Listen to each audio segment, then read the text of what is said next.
Good morning students. आज हम संगीत में बेटा मध्यकाल राग वर्गीकरण का टॉपिक पढ़ेंगे। इससे पहले हमने प्राचीन काल का पढ़ा था और प्राचीन काल में जो नियम प्रचार में रहे उस पर हमने चर्चा की थी। जिस प्रकार से जाति गायन था, ग्राम राग था, शुद्ध छाया अलग संकीर्ण था और रत्नाकर जी ने अपने 10 अलग से नियम बनाए थे। रागांग, भाषांग, उपांग, क्रियांग, मार्ग संगीत और देशी संगीत के अंतर्गत इनको बांटा। आज का जो अपना जो विषय रहेगा वो रहेगा मध्यकाल राग वर्गीकरण। और मध्यकाल जो रहा उसमें कौन कौन से नियम प्रचार में रहे उसके ऊपर हम चर्चा करेंगे। बेटा प्राचीन काल में हमने पढ़ा था शुद्ध, छाया, लग और संकीर्ण राग। ये प्राचीन काल में ये नियम प्रचार में रहा और मध्यकाल में भी ये कुछ समय तक प्रचार में रहा। लेकिन इसको जो मानने वाले जो संगीतकार थे, अपनाने वाले जो संगीतकार थे, वो धीरे धीरे खत्म हो गए और ये नियम भी प्रचार में नहीं रहा। इस प्रकार समय के अनुसार शुद्ध, छाया और संकीर्ण जो राग वर्गीकरण का जो नियम था वो समय के अनुसार धीरे धीरे अपने आप ही चलन से बाहर हो गया और इसको अपनाने वाले जो आगे जो नए संगीतकार थे उन्होंने इसको अपनाया नहीं। दूसरा पॉइंट मध्यकाल में आता है बेटा मेल राग वर्गीकरण। मेल राग वर्गीकरण, मेल राग वर्गीकरण जो है हम इसको इस प्रकार से समझेंगे कि मेल जो है बेटा आधुनिक काल में हम इसको थाट के नाम से जानते हैं। प्राचीन काल में उसको मेल कहते थे और आधुनिक काल में हम इसको थाट कहते हैं। संगीत के इतिहास के मध्यकाल में मेल राग वर्गीकरण का इसका जो चलन था वो अधिक रहा। ये आधुनिक काल के जो अपना थाट है उससे मिलता जुलता है और उसी का एक विकसित रूप हम कह सकते हैं कि थाट है। जिस प्रकार आजकल थाट राग प्रचलित है उसी प्रकार मध्यकाल में मेल राग वर्गीकरण का चलन था।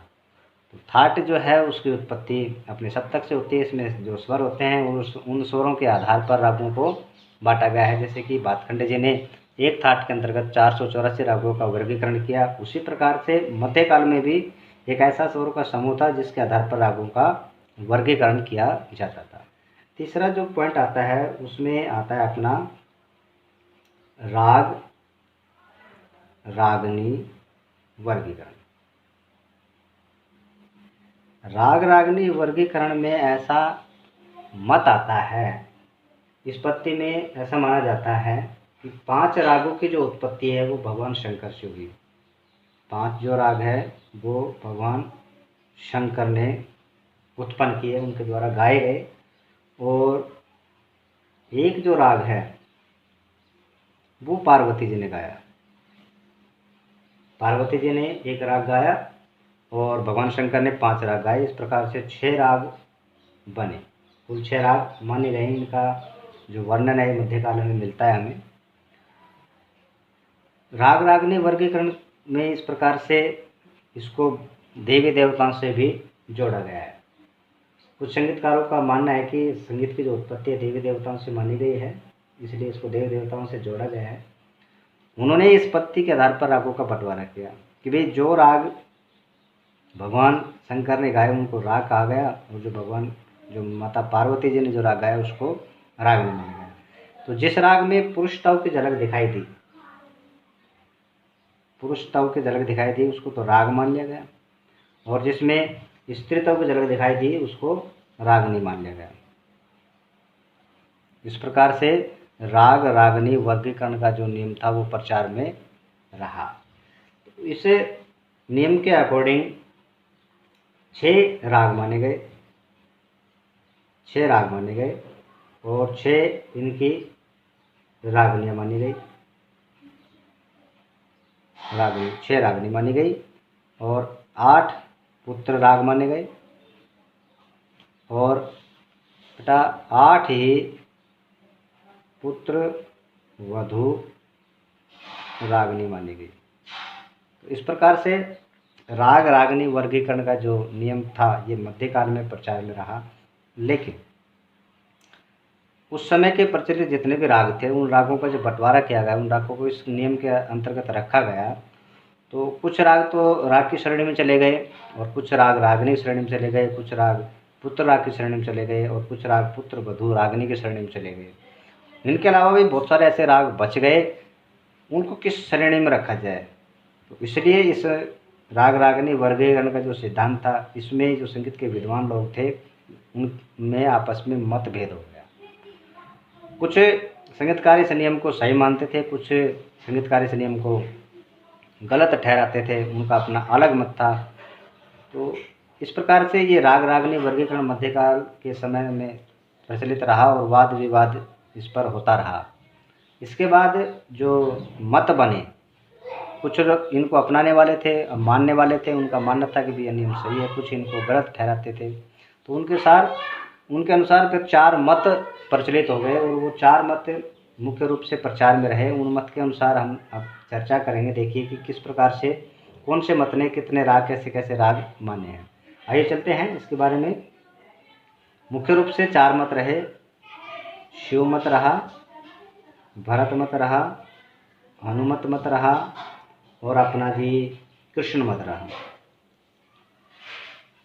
इस प्रकार से ये 4 जो मत हैं ये विशेष रूप से मध्यकाल में प्रचार में रहे। इनके अनुसार कितने राग होते हैं, कितने रागनी होते हैं, कितने पुत्र राग होते हैं, कितनी पुत्र वधू रागनियाँ मानी गई। आइए एक चार्ट के माध्यम से हम चर्चा करते हैं कि ये 4 मत मुख्य रूप से किस प्रकार से मानी गई। मैं यहाँ पर बेटा मत के नाम लिख रहा हूँ पहले, जैसे कि शिव मत, शिव मत के बाद कृष्ण मत, कृष्ण मत के बाद अपना आएगा भरत मत और उसके बाद हम रखते हैं हनुमत मत। ये 4 मत रहे। अब देखिए बेटा आपको किस प्रकार से समझना है। अपने जो राग थे, राग के बाद रागनी, रागनी के बाद अपने पुत्र राग और पुत्र वधू रागनी। इस प्रकार से देखिए बेटा, शिवमत जो थे उन्होंने 6 राग मान ले, ठीक है। रागनी भी उन्होंने 6 मानी, 8 पुत्र राग माने और 8 पुत्र वधू रागनियाँ मानी। शिवमत के अनुसार जो मध्यकाल में जो नियम था, राग रागनी पद्धति जो थी, उसके अनुसार 6 राग माने गए, 6 रागनी मानी गई, 8 पुत्र माने गए और 8 पुत्र वधू रागनी मानी गई। तो शिवमत ने ये सभी स्वीकार की कि भी ये आपका जो नियम है वो बिल्कुल ठीक है। लेकिन कृष्ण मत जो थे उन्होंने 6 राग तो स्वीकार कर लिए, 8 रागनी, 6 रागनी और 8 जो पुत्र थे इनमें आपस में मतभेद था। अब रागनी जिनको शिवमत रागनी मानते थे, हनुमत वाले वो 6 रागनी अलग मानते हैं। शिवमत जिन 8 पुत्र राग को मानते हैं, जो उनके नाम थे 8 रागों के, उनके कृष्ण मत के अनुसार वो 8 राग अलग थे। तो इस प्रकार से रागनी और पुत्र राग में कृष्ण मत के अनुसार मतभेद रहा। पुत्र वधू रागनी ये 8 मानते हैं। अब भरत मत वाले जो थे ये भी 6 राग मानते हैं, लेकिन रागनी 5 मानते हैं और पुत्र राग 5 मानते हैं, पुत्र वधू रागनी 8 मानते हैं। तो इनमें रागनी और पुत्र राग में अंतर रहा भरत मत के अनुसार। हनुमत मत वाले भरत की तरह 6 राग मानते हैं, रागनी में, पुत्र राग में और पुत्र वधू रागनी में हनुमत मत के अनुसार अंतर है।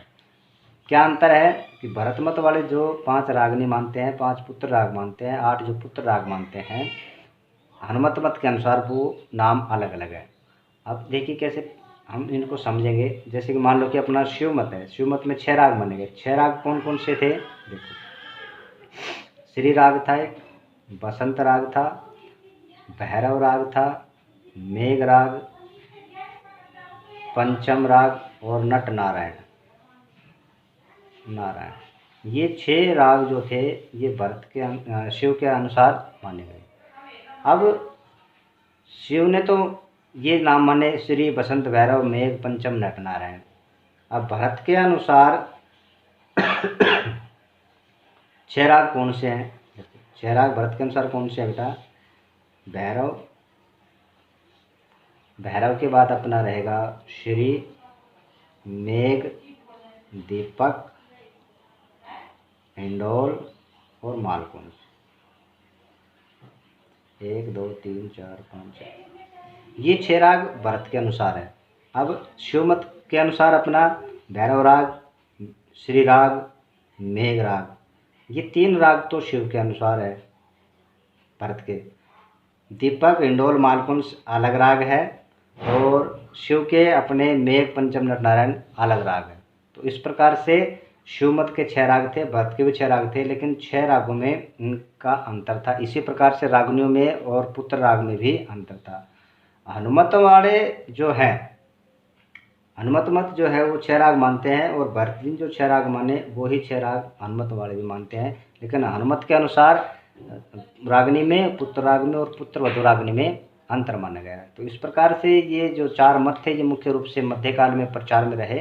इनमें आपस में रागों का जो वर्गीकरण किया गया था, रागों को जो इस आधार पर बांटा गया था, उसमें आपस में मतभेद रहा। इस प्रकार का जो नियम था वो मध्यकाल में प्रचार में रहा। भरत के प्राचीन ग्रंथों में हमें कुछ उल्लेख मिलता है, वर्णन मिलता है। क्या उल्लेख मिलता है बेटा? 6 तो राग माने गए और रागनी जो थी उनकी जो संख्या थी बेटा वो मानी गई 30। 6 राग माने गए और 6 अपने 30 रागनियाँ मानी गई भारत के प्राचीन ग्रंथों में। भारत के प्राचीन ग्रंथों में राग 6 माने गए, रागनी 30 मानी गई और पुत्र जो राग है बेटा इनकी संख्या 48 मानी गई और पुत्र वधु जो रागनी थी इनकी जो संख्या थी वो 46 मानी गई। और इनके अलावा अन्य जो राग रागनी थे उनकी संख्या लगभग 1000 के आसपास मानी गई है। तो इस प्रकार मध्यकाल में ये आपस में मतभेद रहा। ये 4 मत जो है वो मुख्य रूप से रहे। तो ये 4-5 पॉइंट अपने मध्यकाल में आते हैं। शुद्ध, शायलग और संकीर्ण राग, मेल राग वर्गीकरण, राग रागनी वर्गीकरण और मुख्य रूप से 4 ये मत। तो हम इन चारों मतों को इस प्रकार से समझेंगे और अच्छे से याद करेंगे। इसके बाद अपना आता है आधुनिक काल। आज का जो अपना जो वीडियो है बेटा इसमें इतना ही पढ़ेंगे। आधुनिक काल में हम आगे वीडियो में लेके आएंगे आधुनिक काल को। और आशा करता हूँ कि आपको इस वीडियो के माध्यम से अपना मध्यकाल का जो राग वर्गीकरण था वो आपको समझ में आएगा और आप इस वीडियो के माध्यम से अच्छे से समझने का प्रयास करेंगे। धन्यवाद।